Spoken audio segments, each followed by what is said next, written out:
Jesus Christ, His Son. Give thanks with a grateful heart. Give thanks to the Holy One. Give thanks because He's given Jesus Christ, His Son. And now let the weak say, I am strong. Let the poor say, I am rich, because of what the Lord has done for us. And now let the weak say, I am strong. Let the poor say, tukwaniriza nnyo amakya ga leero. Pam tukwaniriza nnyo. Jena tukwaniriza nnyo. Nakato, you're so much welcome. Mukama yebazibwe. Richard, good morning. Muli mutya. Mukama mulungi mwe n'abatuuliriza. Katonda asigadde wakisa. Ffe katusa tutegeera Katonda kyali. Kasa tutegeera who he is. Kikyali gye tuli. That makes the difference. Ekyo ekikola enjawulo dina. Kyekikola enjawulo. Kasa tutegeera kyali gye tuli. That's what makes the difference. Kyova olaba yagamba Katonda y'omu jo leero n'emirembe gyonna. Ndowooza olaba character ye. We tutuuse omuntu to be spiritually minded. Okay? Ate kino tulina okyawulamu emirundi ebiri. Spiritually minded how? Waliwo abali spiritually minded on the negative side. Wangi. Abali ku side eri. Laka eryompulira. Nga ye akkiriza ekikyamu buli kiseera okumutuukako. Nga Pawulo Yobu bw'agamba kyentidde kye kintuuseeko. Kye neeraliikiridde mmebo kye kintuuseeko. Mario naye kwali. Mukama yeebazibwe. Maclean. Kati bwe kityo bwe kiri. Alice tukwaniriza nnyo. Julius ogenda kuba bulungi. Emiggo gya Yesu gye gikuwonya. You are going to be fine. Ekitiibwa kya Katonda kikwetolole. Obukulu bwa Katonda ekyo nakyo kinafuizibwe mu linnya lya Yesu Kristo. Kyova olaba obulumi bwe yayitamu omubiri gwe ne gukubibwa ne baguyuzaayuza ne batuka ku magumba. That is the pain. Obwo bwe bulumi ate obudde eri sitaani ng'olina kuwona buwonyi. Mukama yeebazibwe. Mbadde nkugamba nti bwe tugamba omuntu ali spiritually minded, two sides. Era kyova olaba mu Romans 8:6 waliwo abeera spiritually minded and carnally minded. Ng'ovugibwa omubiri naye era nagwe emabega waagwo wabeerawo omubi gwe bayita sitaani. Mukama yeebazibwe. You are spiritually minded. Consciousness. Nagambye nga bw'onootambula n'omwana Anne n'omanya nti olina omwana gw'otambudde naye. Vakooli yaloota ekirooto yali akutte ensawo. Ate ensawo yagenda okuba nga tagiraba nga munda bamutereddemu bipapula mu ngalo nga n'ebipapula tebirina mugaso. Kati Katonda kyava ayagala ati oleme kukeera ku makya otambule n'ensawo ate wootuukira eri ng'olina bipapula mu ngalo. You are conscious. Kati abasinga bwetu bwe tubadde. Mukama yeebazibwe. Spiritually minded, to be transformed. Okukyusibwa, okutegeera, conscious.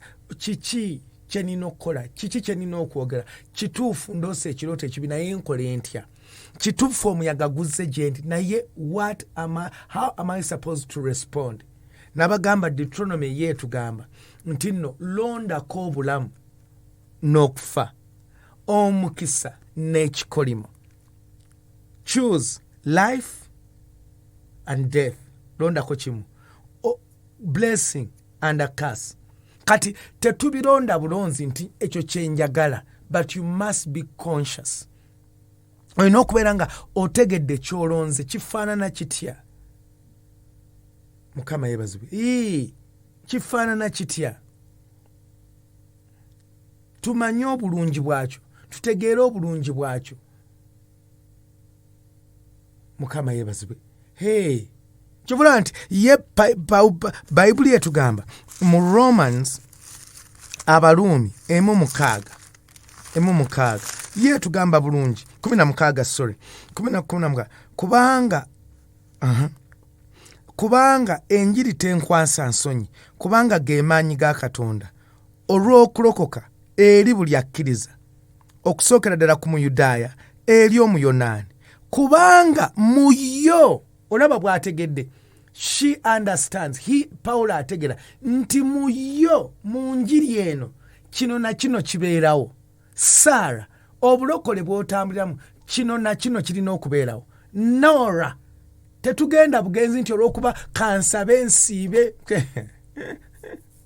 emeyoda ali mukamoli no mirembe awo tuvuddewo kyobulaba enjiri eno gye tubabuulira gy'owulira nga tolina mu maaso ga musumba nga tagenda nakuteekako mikono muyo kikyogenda okutegeera kati ffe tunoonya amagezi ga Katonda omwana bw'abeera mu kilaasi bwe baba bamusomesa ategeera byamusomesezza ate n'addayo kubanga ono agambye takoma bukomi kwesiga njiri naye mu njiri eno obutuukirivu bwa Katonda bubikkulirwa righteousness of God is revealed ate si kubikkulirwa kwokka nga buva mu kitiibwa ne budda mu kitiibwa mu njiri eno bayibuli bw'egamba nti emiggo gya Yesu gye gikuwonya obutuukirivu bwayo bukubikkulirwa n'ova ku level gy'obaddeko n'ogenda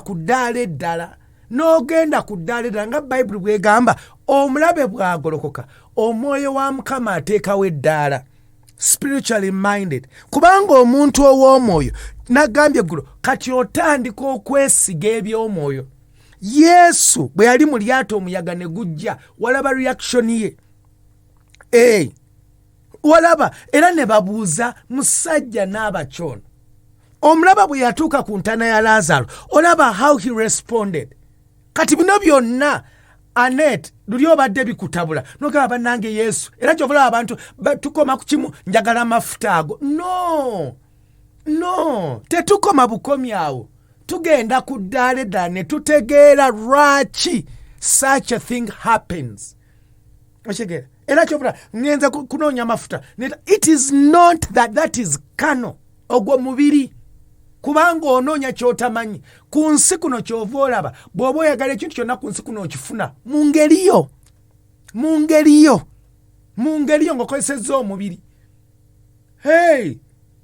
oli nagamba nti nze nali nkola bwamalaya nenkola bwe nti nze nakola bwe nti nakolanga bribe nabbanga abantu nze nattanga ng'afuna kyayagala because anything kubanga mubiri naye ate mu nsi y'omubiri bo baategeera nti mu nsi y'omubiri osobola okukola ekintu kyonna n'ofuna ky'oyagala era babifunye but with a cost omanyi ye sitaani yajja kubba kutana kuzikiriza kati bwe tulokoka tetukoma bukomi nti nalokose maama mpulira bw'ali mu ddwaliro si tetukomaawo naye tugenda ku ddaala eddala nti n'obutuukirivu bwa Katonda labako atugambye kaakano kubanga enjiri tenkwasa nsonyi lwaki kubanga ge maanyi ga Katonda omulira bw'agenda agitemaatema ge maanyi ga Katonda olaba gy'agenda ebuziba ebiseera eby'obutamanya biweddewo Mukama yeebazibwe ye takwatibwa ngenda kubulira enjiri sinakwatibwa nsonyi lwa Katonda gundi tetukomawo wokka weebale gibuulira si bantu bakulabe naye gw'obuulira omutegeera omanyi lwaki ogibuulira Mukama yaŋŋambye yantaddeko pisito ngenda embulira enjiri weebale genda ogibuulire naye bw'onoovaayo oli ekyo ky'ova okukola oli ebigambo ebyo ebikuvudde mu kamwa kati naffe we tutuuse to be spiritually minded n'obeera mu kkanisa n'osaba n'okikutula n'okifuunula n'okikuulayo kyonna n'osumula ne fire but are you that oli ekyo ky'obadde osaba are you spiritual bw'onootuukeka are you going to base your life on what has come out of you oba kiri kibadde kya kyaki kati wano wentuuse kati ate n'ekiraka kiveeyo this is what he's telling us Mukama yeebazibwe yes kyobula nti wane mtu natugamba nti omuntu alokoka ate n'akyusibwa kati transformation eyo ebeera spiritually minded. Okira mukwano, hey, mu maaso go waliwo bingi nnyo by'osobola okulondako, but are you spiritually minded? Kikyogenda okulondako. Ono wuno agambye kubanga lwaki ne banaamuwaayiriza ne bw'anaaba talina mmere ne bw'anaaba ayita waayita ne wankubadde bamugobye ku mulimu ne wankubadde olutalo lugolokasa ne wankubadde alaba tekisoboka waali kiringa ekitasoboka. Mulira ye bw'agamba nti enjiri tenkwasa nsonyi kubanga ge maanyi ga Katonda olw'okulokoka eri buli akkiriza. Can you imagine whoever believes? Otuse ku level waliwo okwogera nenga kyoyogera kyobula nti abaana ba Isirayiri baabalabanga baana ba Katonda naye ate be baakoleranga ebyamagero bo nga tebakkiriza. Bwe kiri era Rakabu bwe yabagamba nti temumanyi nti Katonda wammwe w'amaanyi, Katonda eyabajja e Misiri n'abayisa mu nnyanja emyufu n'abaliisa mu ddungu, naye gwe bwe bakubalira bameka abatayingira mu nsi nsuubizi ojja kwewuunya. Era Rakabu bwe bamugamba nnamba etayingira mu nsi nsuubizi asobola oggwawo ekigo n'azirika, agwa n'azirika n'agamba kiki tebamukkiriza kwe ebina bye yakola. Ensi ezeetoolodde zaalaba, ensi etunulira ekkanisa n'egiraba, naye problem yayo to be spiritually minded. To be spiritually minded. Bwe kiri maama, bwe kiri taata, byonna eggulo nabadde ngamba nti Bayibuli egamba kibuyaga yalumba ow'omusenyu n'alumba enjawulo ono kikwe yali azimbye. That is the difference. Ogw'omunana tugumalako, gwo tugumalako, babadde kati bakusiba kwambaza, to dress you up. Mukama yebazwe kati bakwambaza luli baali bakuperfectinga kati bakwambaza. How are you going to respond? You have to be spiritually minded. Oli mwoyo bwebimu ojja bewunya naye ogenda bitegeera lwaki emigaati 5 n'ebyennyanja 2 byakusa abasajja 50,000. Lwaki? Why? Ekyo ogenda kutandika okyeddamu bulungi nnyo ate otandika okitambuliramu kubanga ojja kutegeera gye kiva. Why? You are spiritually minded. Ono kyova olaba atugamba bw'ati lwaki ebintu bya Katonda bisoboka kubanga ge maanyi ga Katonda era kyekibaawo kubanga mu yo obutuukirivu bwa Katonda bubikkulirwa.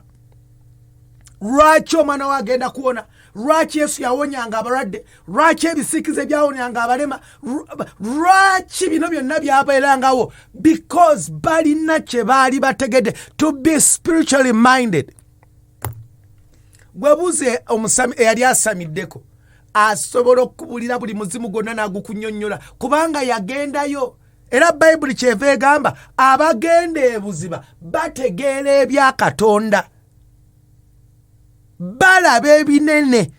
Kati naffe bwe tubeera spiritually minded ojja kwesanga ng'osinza buseno nga nti Mukama ntegedde lwaki Yesu emigaati gyali 5 n'ebyennyanja 2 byasobola okukkusa abantu 50,000.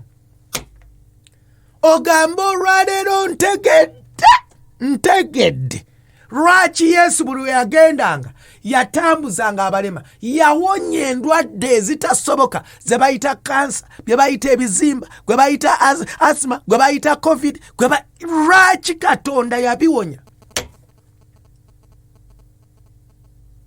Amawugwe, ensigo, ntegedde.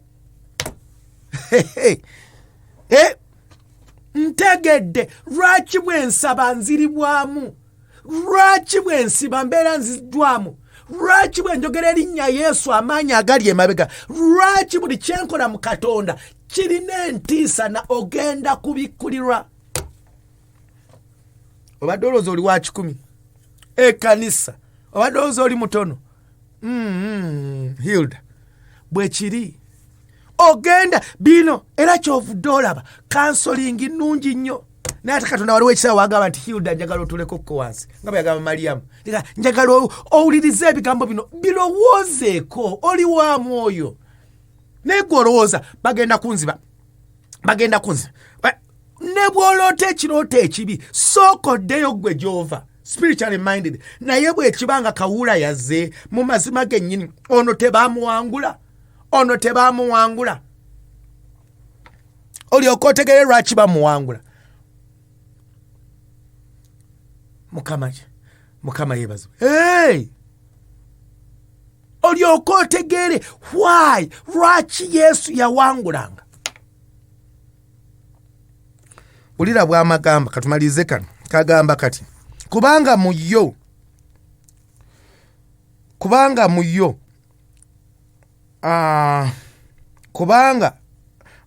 obutuukirivu obuva mu kukkiriza obutuukirivu obuva mu kukkiriza okutuusa mu kukkiriza nga bwe kyawandiikibwa nti naye omutuukirivu anaaba mulamu lwa kukkiriza. Ekigenda okukuuma ng'oli mulamu. Omanyi settlement eri emabega w'ekyo olumbi bw'okuttibwa ekiseera kyonna balumba okukuzikiriza buli kiseera balumba okukola ekikyamu naye ekigenda okukubeeza ng'oli mulamu. To be spiritually minded. Just owulidde. You are never alone. Toli wekka. Mukama yeebazibwe. Pros. Bwe kiri mukwano. Eggulo twamaliza nga tulaba Zabbuli 9:1. Zabbuli 9:1. Neegamba etya.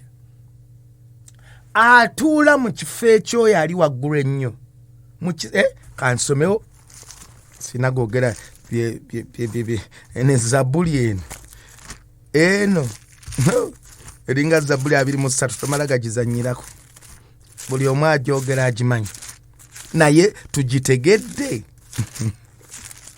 Agamba atuula mu kifo ekyekyama ekyoyo ali waggulu ennyo y'anaabeeranga wansi w'ekisiikirize ky'omuyinza w'ebintu byonna olw'okubiri naayogeranga ku Mukama nti oyo kye kiddukiro kyange era kye kigo kyange Katonda wange gwe neesiga.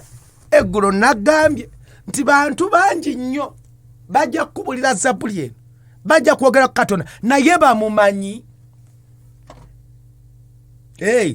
Bwe ngende wa Justin nembeerayo ne ngenda ewa Hilda kitegeeza bwe bambuuza ebikwatagana ne Hilda bwe bambuuza ebikwatagana n'emirembe mbeera nnina byogera mulokole kati tutandise spiritually minded okubeera ng'oluŋŋamizibwa omwoyo ng'ebirowoozo byo bya mwoyo ng'okusalawo okwo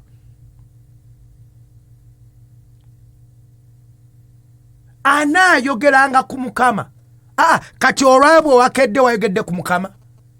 Ekyo ekirooto kyewaloose wayogedde ku Mukama. Omwana wo gw'osabira embeera gy'obadde oyitamu ekibadde kiweeseddwa oyogera ku Mukama oba otandise. Kale weensula wana bannemesa okusaba ate gundi annemesa gundi tayagalira ddala ne rediyo yange agijjako gundi abange naayogera ku Mukama. He will say of the ye teyeeyogerako Mebo.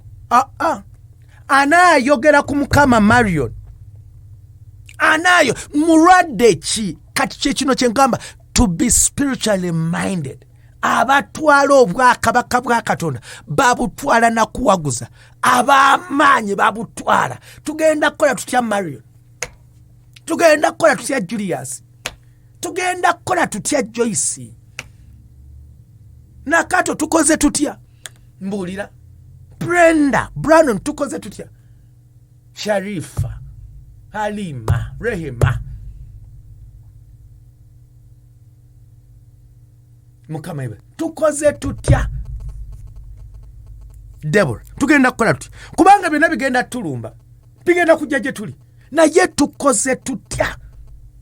I'll say of nagamba omulundi guli ngamba oyagala nnyo okwagala Yesu iji naye ebiseera bituuse okyuse weesiime bwesiimi kubanga Katonda akwagala. Lekera kubanga okwagala kwe tosobola kubanga bw'onoogamba kamwagala ennyo buli lw'onookola ensobi ojja kulaba nga tosaanidde naye bw'onootegeera nti yakwagala n'otambulira nti mu yakwagala ye yakwagala ojja kwesanga buli kiseera weeyongera omusembera ono kyava agamba mundeke nze ebigambo bye ŋŋenda okwogera sigenda bagamba nga bwe njagala Yesu ŋŋenda kwogera ku ye naayogeranga ku Katonda wange naalowoozanga ku Katonda wange naalowoozanga ku musalaba n'ekyaliyo naalowoozanga ku migga egyamukuba n'ekyaliyo naalowooza ku Bayibuli gye nsoma naalowooza ku bwesigwa bwe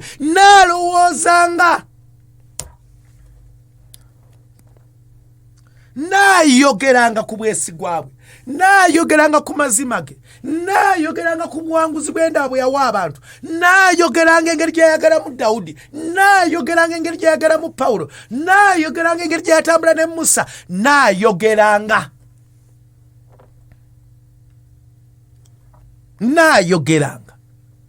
I will say of the Lord.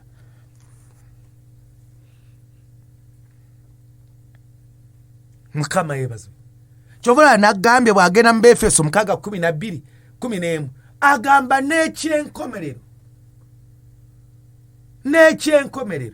mubeere n'amaanyi mu buyinza obw'amaanyi ge ndowooza olaba to be spiritually minded ekyo kyandikwa tukyagala nnyo ng'ogenda okuba sitaani n'agamba nti n'ekyenkomerero mubeere n'amaanyi mu buyinza ye kyagamba mu ye yagamba nti omwoyo bw'alijja agenda kuluŋŋamya agenda kusomesa tagenda kwogera ku lulwe buli kyonna ky'anaakola ajja kijerinze naayo kwegamba spiritually endowoozayo Mukama yebazwe kyovuddeyo buli kiseera badde ogamba omwana wange ndowooza tajja kusobola oba naazerere buli kimu oli mu negative okiraba kyobaddemu tuvaayo abaana ba Isirayiri kati kankubulye bwe buzibu bwe baalina buli bwe baasanga amazzi ng'agakaawa tuddeyo bwe baasanga gomanyi tuddeyo kye kyali kitegeeza tuddeyo gwe tuddeyo omwogedde emirundi emeka gwe nze binnemi nze sisobola oba Mukama kino kigaaniddewo ate kino kyatera kale zino endagaano ziremeddewo gundi tuddeyo endagaano zaaliwo zibaddewo baakuwongayo kati ebiseera bituuse otegere onooyogeranga ku Mukama n'oyo akuloga waali saddaaka baazikoze endwadde weeri endwadde ziri kuzimu ensi zegamba teziwona tezivaawo embeera bwetyo bweri eri mu ggwanga buli kyonna buli omwalaga w'amaanyi naye naayogeranga ku Mukama bwe yagenda ku musalaba nannyini waabyo yamuwangula I will say of the Lord. Omwana wange ate bagambye alina endwadde bwete ate bagambye naayogeranga ku Mukama Bayibuli kyeva egamba nti nno wadde oli mu nsi Rachel naye toli wansi oli mu nsi naye omanyi eggulu bwe likulaba omanyi amazima bwe gakulaba kyobona abagamba omukazi gwe basanga ku luzzi ne bamugamba musinza kye mutamanyi naye ng'ate basinza Katonda wa Ibulayimu tugenda ku luzzi musinza kye mutamanyi nambuza kikyoyogedde musinza kye mutamanyi Yesu n'asirika nalyoka amwongera n'amugamba kubanga obulokozi buva mu Buyudaaya n'agamba ebiseera bituuse era ebiseera bye bino abamusinza wulira ggwe abamusinza okumusinza mu mwoyo ne mu mazima mukazi n'amutunulira bw'atyo mukazi n'amwetegereza nange ebigambo omusajja ono byayogera bikola amakulu namugamba kikikiddemu mu Bayibuli tebakikolaga nti yakiddamu n'amugamba nti nno ebiro bye bino era ebiro bituuse bye tutambuliramu nno ebiro by'okumanya nti buli amusinze mu mwoyo ne muki ne mu mazima omukazi yagenda okulanga omusajja byayogera bituufu esiza n'agamba ninda akaawo ono teyamanya tiyali agenze kukuba kalango n'abagamba abange mujje ndabye omusajja bonna baali balowooza nti afunyeyo omusajja ow'omusanvu pozi yalina 5 6 simanya mujje ate ne Yesu naye n'agamba omukazi n'agamba abayigiza ne bajja ne bamubuuza nti ssebo walidde akantu konna n'abagamba wulira nora wulira emmere Yesu gy'alya n'agamba mwalidde akanawa nedda tetunnalya n'agamba lwaki tunnalya ti emmere gye ndya emmere yange kwe kukola kitange kyayagala Yesu Kristo emmere the food that I eat emmere empoomera emmere watuuseeko ku mukolo nga kuliko emmere eyagiguze nga yagireseeka agamba kansooke mmale okulya emmere ndyoke ŋŋende n'agirina mu bungi kansooke mmale okulya emmere eyo giveeko emmere kisooka ogiteeke wabbali n'agirina kansooke ndya emmere era n'omuntu ayagala okwetwalatwala ate katugenda sooka olindeko ku mmere ogenda okulaba ng'ateredde asiba goba ku bugenyi Yesu n'agamba abayigiza nti emmere gye ndya ya kitange n'agamba nzikuse lwaki okukuse kubanga am spiritually minded ndowoozezza ku bya Katonda wuuno omukazi asumuluddwa wuuno abadde omwenzi atoloseeyo to be spiritually minded n'alyoka agamba mu Befeso 6:10 nti n'ekyenkomerero mubeere n'amaanyi mu buyinza obw'amaanyi ge mubeere n'amaanyi mu buyinza obw'amaanyi ge mubeere n'amaanyi bw'atugamba kati sunula wuuyo weesalira musango wuuyo olaba tosobola wuuyo ogamba embeera kati oli ki oluŋŋamizibwa mubiri oluŋŋamizibwa mwoyo kati mbulira lutalo ki lw'ogenda okulwana mbulira ebigambo ebigenda okukuvaamu mbulira bw'ogenda okulowooza kyava agamba abatwala obwakabaka bwa Katonda wano wetwawukanira nno wano wetwawukanira wano kino kyekikola enjawulo ku muntu abatwala kyenavudde ngamba Yesu kyovala nti Katonda yali mugezi n'agamba muggwe mulimu ensula ez'obulamu ye mwoyo omutukuvu n'agamba nkulekedde omwoyo omutukuvu kuba byonna at your disposal byonna era kyovala Dawudi agamba ateekateeka emmeeza mu maaso g'abalabe bange naye manyi kyakola anfuseeko amafuta ekikompe kyange kiyiika kitegeeza buli kyonna okimanyi gyonna agambye bw'atyo bw'agamba mu Isaaya 45 kulo gwenkutte ku mukono Henry lwaki tebakwateko Emelda lwaki tebakwateko Sunula lwaki tebakwateko Nakato nga lwaki naye tebakwatako Hilda nga naye lwaki tebakwatako Julie nga bakulekerawa Ani lwaki tebakwatako Shamin nga kye kigaana okukwatako bwagambye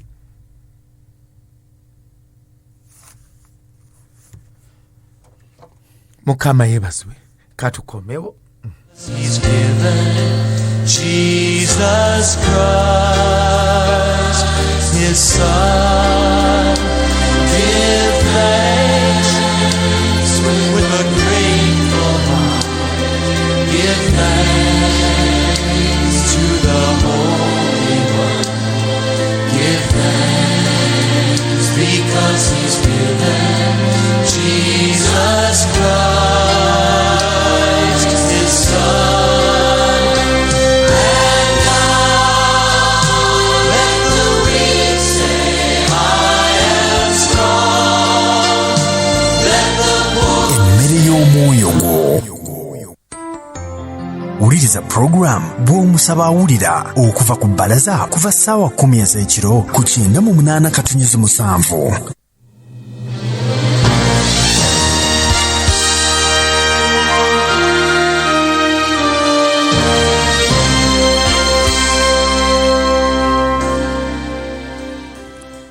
Hallelujah. Obulungi bwa Katonda bungi. Agambye he prepares a table in the presence of my enemies. Ogenda kuona owonye abadde omulwadde. Julius owonye mu linnya erya Yesu. He prepares ateekateeka emmeeza mu maaso g'abalabe bange. N'alyoka anfuka. Kitegeeza what do you say? Mu maaso g'abalabe bo kiki ogenda okuvaawo nakyo naawe banaakufukako mafuta kubanga by'onooyogera if you are spiritually minded ebigambo by'ogenda okwogera bye bigenda okuleeta amafuta ku bulamu obwo byogenda okwogera either bireeta amafuta ku mutwe gwo oba bigakomya. Gwe tolaba Elisa yali Elisa emmere enjala bwe yali egudde mu kifo, bwe yali egudde ne bamugamba Elisa, abantu batandise okulya abaana baabwe. Elisa n'asinza n'alyoka agamba kabaka nti kabaka tofaayo bunaaba kampegaano, emmere ejja kubeera ejjudde mu Isirayiri. Ono yali awa kabaka amagezi, yali amwesigamako ekintu bwe kityo, n'amugamba tekisoboka, tekijja kusoboka. N'amugamba kale gwe tofaayo, emmere ogenda girabako naye togenda giryako. Ndowooza olaba ebigambo ono byayogera n'ono byayogera. Ono spiritually minded yayogera, ono carnally minded ow'omubiri naye n'ayogera. Kati ndowooza olaba bwe tubadde. To be spiritual, bino biveeko bino. Omwoyo mutukuvu nze omwoyo no, naayogera ku Mukama. Imelda naayogera ku Mukama. Hilda naayogera. Omwami n'omukyakatende naayogera. Deborah naayogera. Ampuliriza, I will say of the Lord. Gwoyogerako omumanyi. I will say of the Lord. Ampuliriza. Mulokole yonna gy'oli ekkanisa. I will say of the Lord. Ono Elisa ayogera kya Katonda. Oli eyeesigama kabaka naye ayogera kya mubiri. Bonna boogera. Kati mmeka bye boogedde? Abaana ba Isirayiri ne boogera ebyabwe. Musa naye n'ayogera ekiki? I will say of the Lord. Joshua ne Caleb ne boogera ekyabwe. N'abaana ba Isirayiri ne boogera ebyabwe. Bimeka byoyogedde eri obulamu?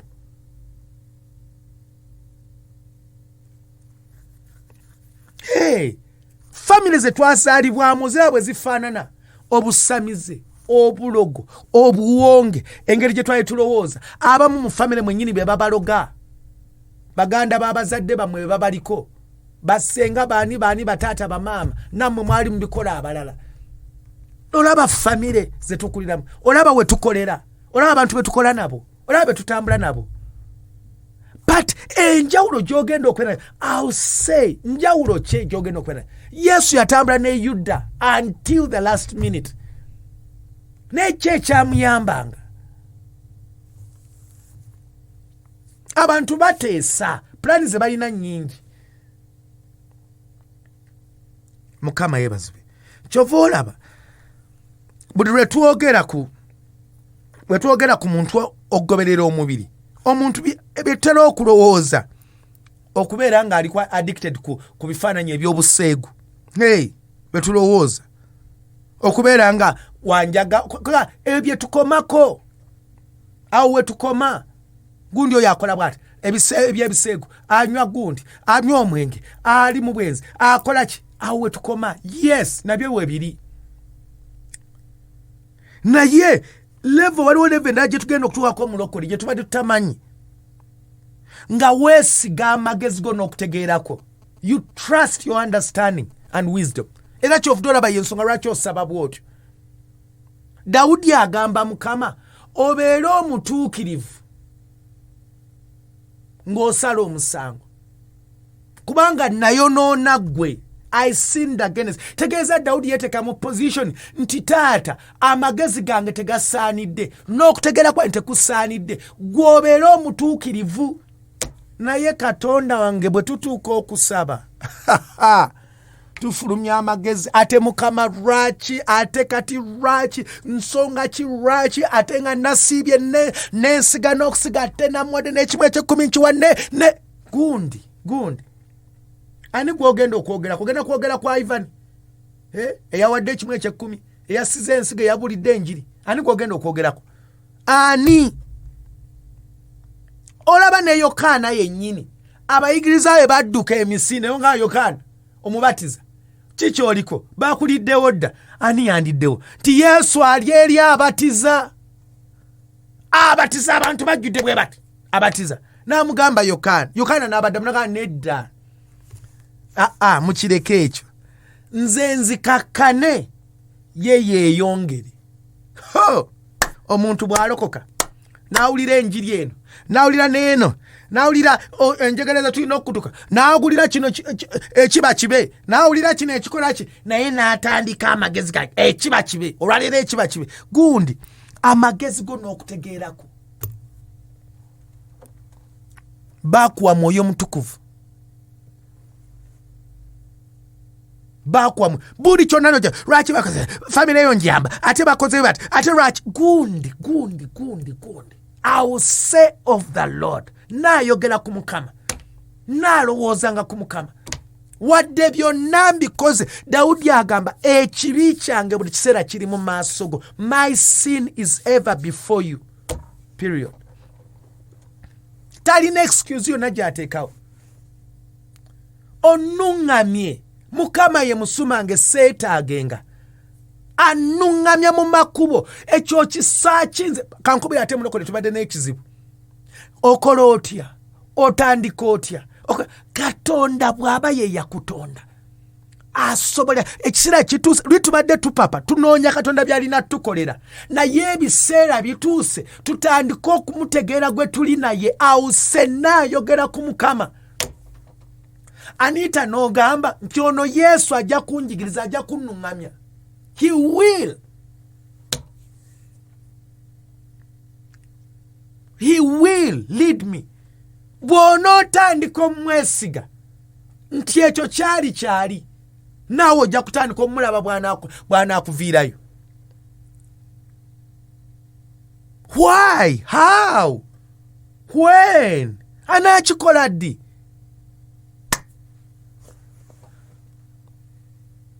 Hey. Era lwaki tubuuza ebibuuzo kubanga tetumumanyi. Awuse Marion tomumanyi omwogerako bwogezi era bajja kukuzira nti by'omwogeddeko byonna bikyamu. Akuprove agaye nti byonna byonjogeddeko tomumanyi era byonna bikyamu. Kati naffe bwe tubadde. I will say of the Lord. Gwoyogerako omumanyi. Kati fe tulina our own understanding amagezi agaffe ge tutaddewo. Hey, okusiba si kubi. Okusiga ensiga ennene ennyenye esi kibi. Okukola ki ekirala oba byonna si bibi. But gw'obikolera omumanyi. Bwe laba eri we baatwala okuwaayo. Yesu bwe yatuula wali ku kameeza we baweera ssente. Enjiri bagituwira nnyo nti ne Mukama olina okuwaayo kubanga Mukama kimukwata olaba atula ne ku ssente kale eyo tuvuddeyo. Oli omusajja yayiwawo ssente ono n'awaayo eppeesa. Njawulo yali ki? Enjawulo, what was the difference? Aye bano tugana kuwaayo naakatono nsobola kukugaana kubanga mukisa munene nnyo okuwaayo n'okusika mukisa munene. Naye are you spiritually minded? Hey. Enjiri yonna gy'owulira, are you spiritually minded? Buli kyonna ogenda kwetika. Gw'omanyi Katonda engeri gy'akwagala. So God loved the world. Buli kyonna ogenda kwetika. N'ova mu ssala ng'olina misango. Hey, nga bakutuumye erinnya eri. Gwe misango gwe na misango. Ne balikutuuma. Oba Mukama. And you become guilty. Nemanyi Yesu yakolera. To be spiritually minded. To be led by omwoyo mutukuvu agenda kubikkulira byonna. Ngoza Paulo lwaki yabitegeera? Lwaki bano abasajja basonyiibwa? Lwaki basaasirwa ku bibyo byali bakoze? Lwaki obulamu bwabwe bwakyuka?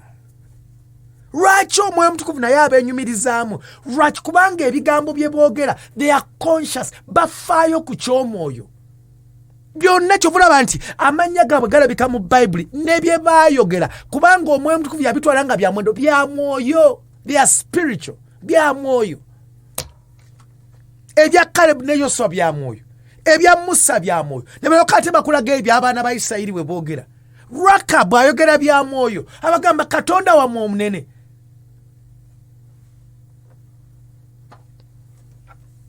Bannange Nagambye nga bw'okwata akasawo kakalimu ssente nga buli wooweta olina okukafiiringa okakwatako buli dakika 2 okakwatako bwe kityo bwe kiri. Bwe kityo bwe kiri. Obuvunaanyizibwa obwo. Mukama yeebazibwe. Hey, ekisoose nkugambye nga twesiga okutegeera kwaffe n'amagezi gaffe. Nze sifayo abantu ne boogera thank you. Naye what drives you? Kyekiri munda mugwe. Ekyokubi cancel amagezi agensi. Amagezi gensi. Worldly wisdom. Temufaananyizibwa ng'emirembe gino. Muze bujja. Endowooza zammwe. Mumanye ekituufu ekisande n'ekituukiridde. Don't be. Temukyusibwa gundi kiki. Mukama yeebazibwe. Hey. Kiki. Recently waliwo yaŋŋamba nanga nti no omuntu nnyumba ze za rent ate oli abbye ssente ze zonna kati ate alina omucyo omukola ki omunoonya ye okubba kikyamu. Okubba kikyamu mulokole kati ssente tozinoonye naye oli wala nnyo ono naye ali eno era Mukama mwesigwa n'amubikkulira lwaki amuleke kano naye nyini n'amulaga ono omuntu muleke. Naye olwamala ne mugamba kakati manyi zikulumye era Katonda tetuli byuma tetulumwa wadde Katonda ayogedde. Ne mugamba naye katugende mu Bible tulabe Katonda kiki ayogera. Akulaze nti ne bw'onoomunoonya you're going to lose at the end of the day. Nogamba kati tugende kati tubeere spiritually minded tulabe what is on our side kyekiri ku luyi lwaffe. Sitegeeza nti buli ssente eyo neefe bufibo no ono ne Katonda yamukakasa ti bw'ogezaako bigoba ono omuntu agenda kukola bw'ati so kireke. Kakati ne tugamba kati nanga naye pain ojuwulira naye kati katuddeyo tubeere spiritually minded kubanga ffenna kibuyaga atulumba buli omu you are attacked. Ekiri munda mugwe kyekikola enjawulo. Enjawulo yo either you are ogoberera mubiri oba ogoberera mwoyo. Ne mugamba tugende mu Bible. Bwe tugenda mu Bible nga tugendamu bino ebigambo tubisome nga tubitegeeza nti Katonda agenda kusasula. Simanyi enzige byezaalya emirundi 2 simanyi emirundi emeka. Ne mugamba tusoke tusome ekyandikibwa ekyo gobadde okirowoozaako kikola gy'oli kuba Katonda agambye don't go. Katonda ye ajja kukusasula. Mukama yeebazibwe. Hey, obugagga bwo tugende mu Bible buli naani buli ne Yesu. Ne mugamba ebyo ebigambo bye boogera obitegedde kubanga gwe waliwo okusoma obusome. Marion tulekeddeawo okusoma ebigambo olw'okuba tusomye Bible. Buno bulamu bwaffe. Nga bw'ogenda ng'obadde weetaaga papers zo n'otuukayo ne bagamba papers zo ziwedde essanyu n'omanya nti I own this is now me. Kati papers zinfudde omuntu omulala. I'm a citizen. I'm a what? Kati naffe ekiseera kituuse nga bwe tubeera mu kigambo kya Katonda. Those who are spiritually minded, we own it. This is who we are. Abadde omulwadde n'ogamba emiggo gya Yesu gyamponya tegimponya leero. I was healed. N'ogamba bano babadde bategese kusaddaaka kututta kutuzikiriza waliwo kyabadde bagala omusaayi gwa Yesu gw'abawangula and you own it and you embrace it to be spiritually minded. Bwe kankubuulire abantu bagezezzaako okwogera Bible eno naye gye bakoma ogyogera mu mubiri gye bakomye obutagitegeera era gye bakomye obutategeera kigambo kubanga Bible eno kankubireko this Bible is a person. Eno Bible muntu how Ivan ati bichi byoyogera mu luberebere kyali kigambo ekigambo ne kibeera awali Katonda ekigambo ne kifuka Katonda n'agamba tulina Katonda kitaffe Katonda omwana Katonda omwoyo omutukuvu ne mbagamba Katonda kitaffe yalina idea ekirowoozo gye kiva ono Katonda omwana yakizimba ne kifuuka. Kati buli kigambo ekiri mu Bible is a living person.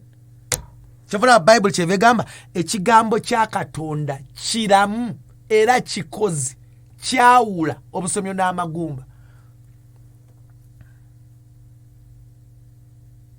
Kiki tuliko? To be spiritually minded.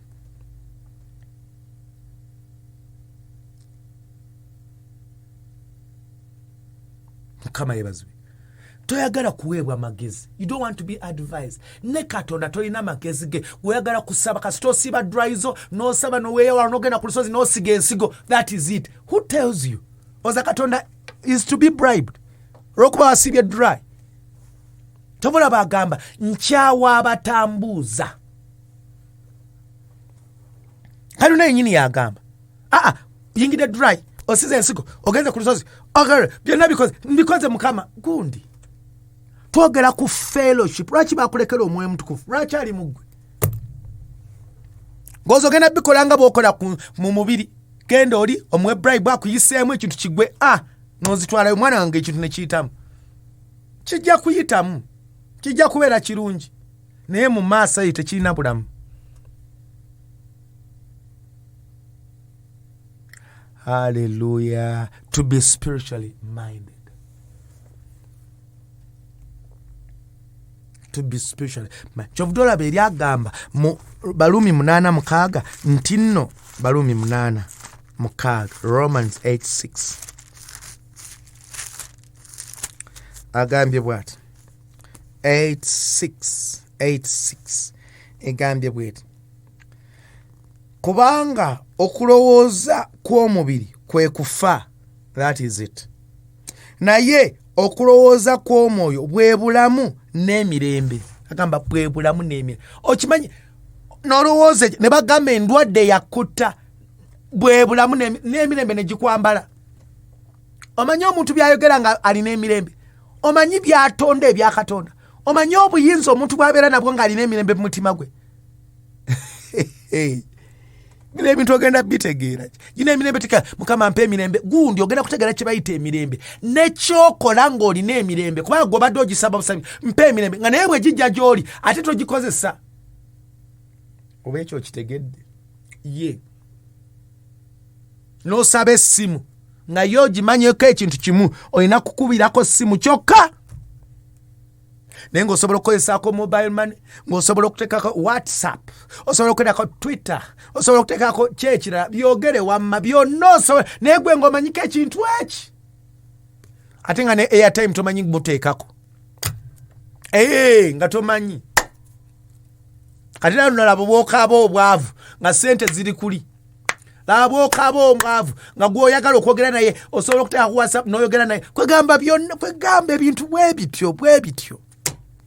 Omuntu kyangu nnyo okubeera n'emirembe naye ati nga tomanyi kyagikozesa. Kati omuntu ali spiritually minded agenda mu buziba n'ategeera bino ebintu bikola bitya. Dawudi kyava agamba he teaches my hands to war. Asomesa emikono gyange okulwana. Kati otuddeawo mulokole, ffe tuli balokole, naye Mukama gw'omanyi ky'olina ky'osobola okukijjamu, ky'osobola okukikozesa.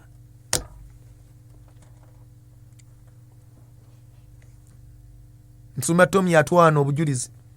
Omukyala gwe yagenda n'abulira enjiri eruweero. Baba bulira enjiri. Yatuuka bwe yabikkula bw'ati ng'alina n'ettaka n'atandika okukola ebintu.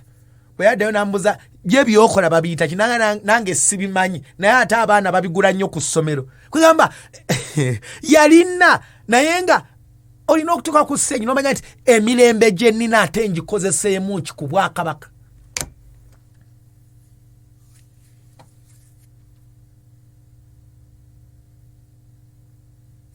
Mukama yebazo. Bw'okimanyi kitegeeza nti olina emirembe. Omanyi by'osobola okukola ng'olina emirembe. Omanyi by'osobola okwatula ne biba.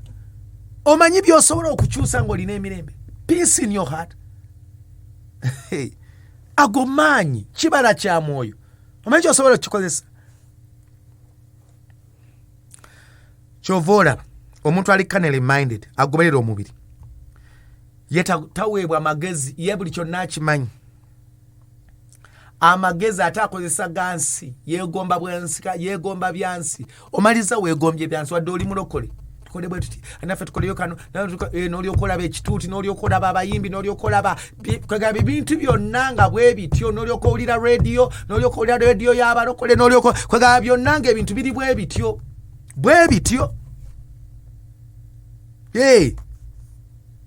nsi magezi akatukoleyo bwe katukoleyo bwe kwegamba awuse naayogera ku Mukama naye nga munnange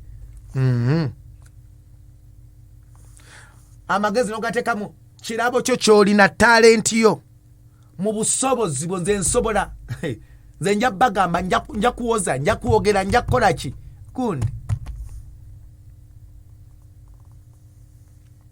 Mukama yeebazwe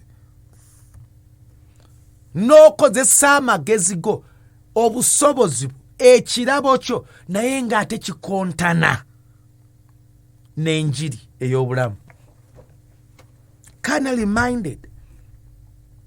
Kyovulaba mu Jeremiah 17:5 Jeremiah 17 Yeremiya 17:5 bw'ati bw'ayogera Mukama nti akolimiddwa omusajja oyo yeesiga omukono gwe ndowooza ogulaba gwebadde olowooza abalaba ebifaananyi by'obuseegu abaaki abakola kikundi yeesiga omukono gwe nga yasayininze bw'ati ceeke ayisaamu ne ssente bamuwadde obuvunaanyizibwa okukuuma ssente z'eggwanga naye laba bw'azikozesa ne mu bizinensi yennyini eyo kakabe katono mukono guno mu n'engeri gy'ogukozesa weesiga amagezi go weesiga abakwetoolodde weesiga olina kye weesiga olina ow'amaanyi gwe weesiga alina ow'amaanyi gwe yeesiga akozesa amagezi ge alina ow'amaanyi oyo alina ow'amaanyi ye omutegedde gwe ŋŋamba tonnamutegeera alina ow'amaanyi ge gwe yeesiga gwe tomanyi nti naawe oli w'amaanyi kaitesi gwe tomanyi nti naawe oli w'amaanyi sunula naye tomanyi waliwo akwesiga naga sunula bw'aba ali ku luuyi lwange mujja kukagwako yeesiga amaanyi ge Mukama yeebazwe ewe tugenda wo walungi weesiga nga weesiga amaanyi go Mukama akolimiddwa omusajja eyeesiga abantu n'afuula omubiri gwe okuba omukono gwe n'omutima gwe guva ku Mukama asigala ali mu kyakya asaba byonna abikola byafuuka kikwate naye ng'obwesigwa bwe bwava dda ku Katonda magi ompulira nga bwava dda ku Katonda kintu kyalina bwakigoba kintu kyekigamba bw'alaba bino ebiri wabwe naga Katonda mumanyi era nsa ayinza n'okusaba n'essaana ezoya naye ng'obwesigwe buli walala nnyo wulira bw'agamba olw'omukaaga kubanga omuntu ow'ekika ekyo alifaanana ng'omwoloola oguli mu ddungu so taliraba birungi bwe birijja naye alibeera mu biwarakate mu ddungu ensi ey'omunnyo so etaliimu bantu oyo tabeera na mirembe kyovula nti eri bakongeddeko omuntu aluŋŋamizibwa omwoyo ozi w'amaanyi omuntu aluŋŋamizibwa omwoyo abeera n'emirembe naye n'omuwulidde bw'ali kuwalaka yeesiga alina kyatunuulidde alina buli kyonna kyokola kiri mu maanyi go era weegendereze wano wotandika okuzaalira ebibala eby'omubiri wano bivaayo obujja obusungu kuwaayiriza kulumba kola kikwega gw'olaba gwe mutuukirivu bonna abalala balaba bwonoonyi kubanga omutima gwatabuse tegulina mu mirembe Mukama kubuusabuusa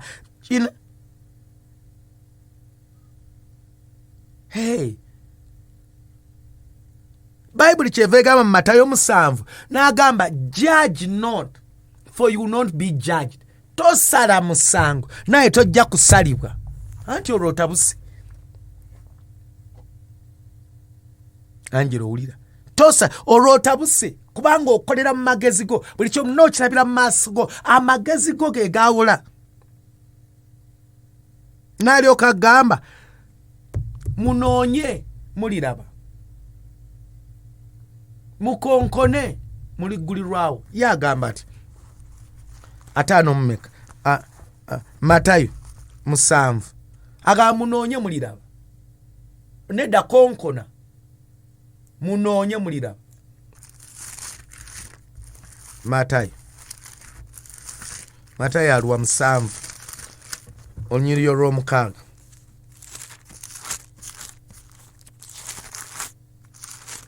Mukama yeebazibwe Matayo 7 ndowooza olunyiriri olw'omukaaga agamba agamba musabe muliweebwa munoonye muliraba mweyanjule muliggulirwawo byonna musabe munoonye Mukama yeebazibwe omuntu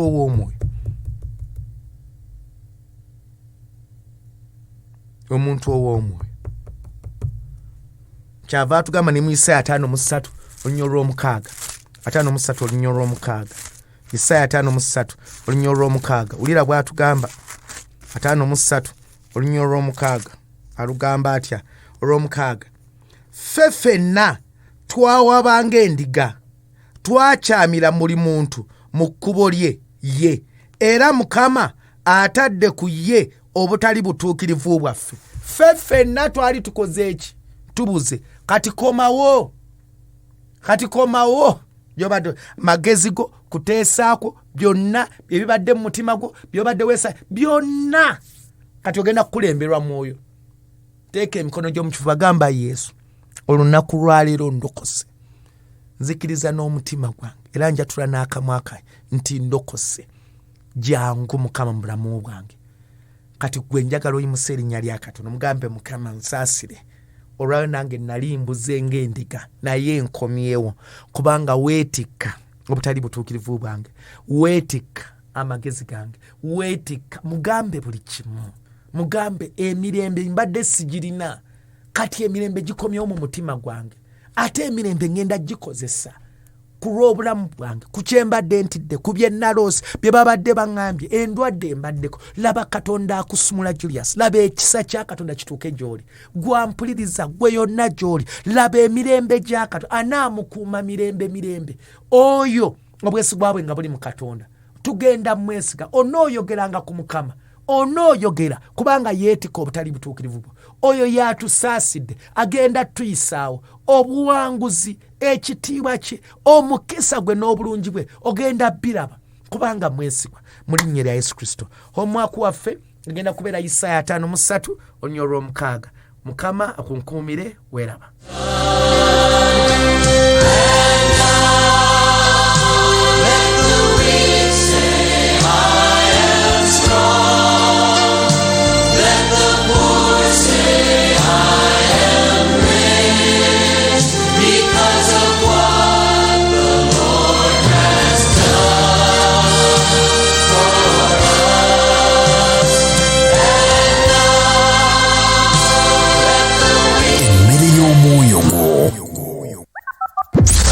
Here we go. Kino kyekijjulo ky'essaawa eno n'omusumba Tom Mugerwa owa Mutundwe Christian Fellowship.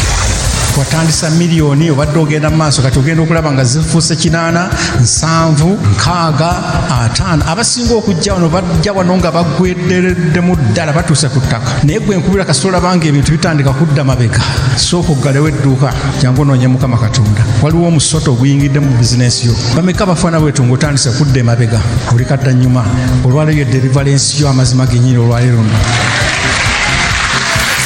ekyo kye kibadde ekijjulo ky'essaawa eno n'omusumba Tom Mugerwa owa Mutundwe Christian Fellowship.